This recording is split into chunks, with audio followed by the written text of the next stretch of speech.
Is the lady here that made Clouds?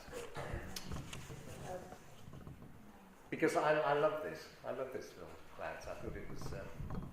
there's nobody from the society here. Yes. Oh, right, no, I thought it was beautifully shot. I don't know, did she write the poem? No.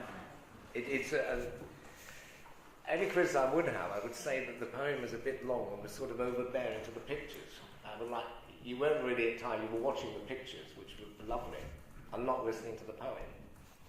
I think putting poems to pictures, fine with a short poem really, and then let the images speak for themselves, but the poem went right through with the narration.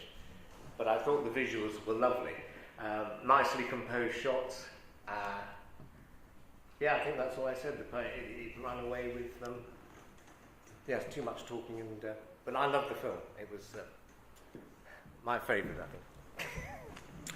Really striking, strong images. I can't actually remember a single word of the poem that was said, and I thought the poem and the visual images were rather sort of fighting with each other, sort of like water and oil almost. They were meant to complement, and I can see the intention was great, and great to have that as a premise, as a starting point for why you're going to make a film or how you're going to make it. And it didn't need any explanation, it just was, it existed as a really beautiful film, and it was short, didn't feel too short or too long, just the right length for itself, and it showed what could be achieved with some really carefully composed and shot images, which were quite beautiful. So I just, on the poem, I can see why the filmmaker decided to try and illustrate a poem, but I don't think she almost needed to. I think she could have let the images speak for themselves and have some music, perhaps. But it would be nice to see more of her work. Tessa?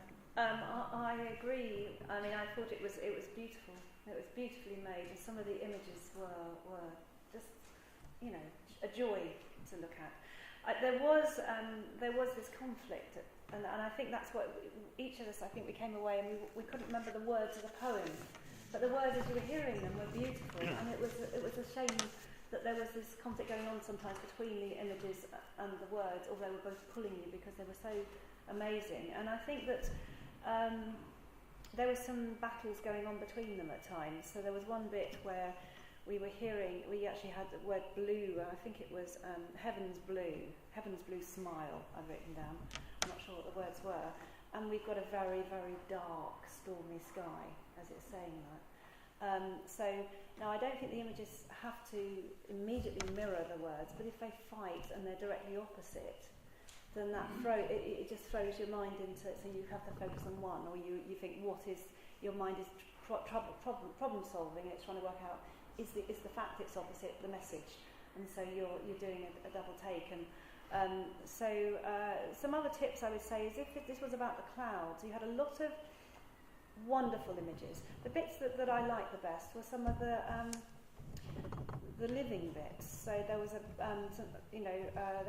shot of a wood pigeon, and the shots were the closest shots of the rain.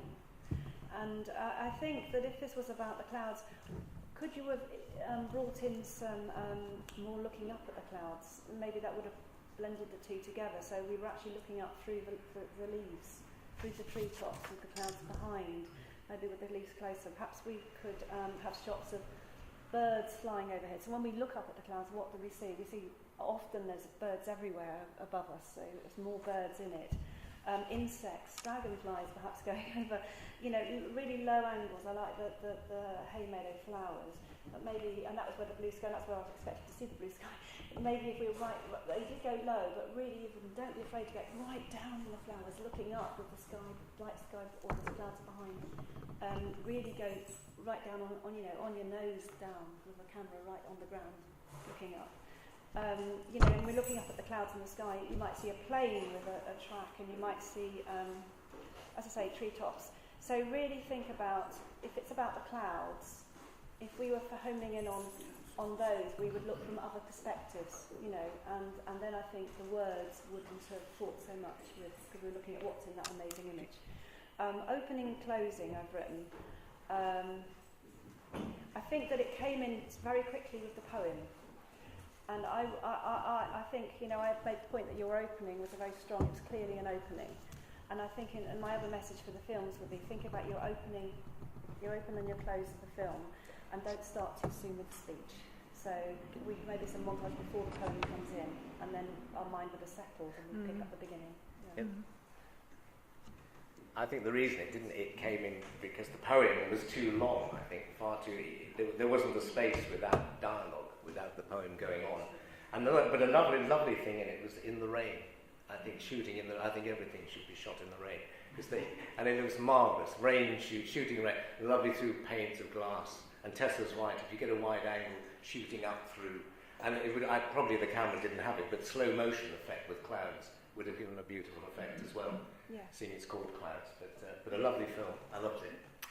Thank you. And just sorry, one other note was that we really liked the sound in it as well. So it was the voice was so well recorded and so well read.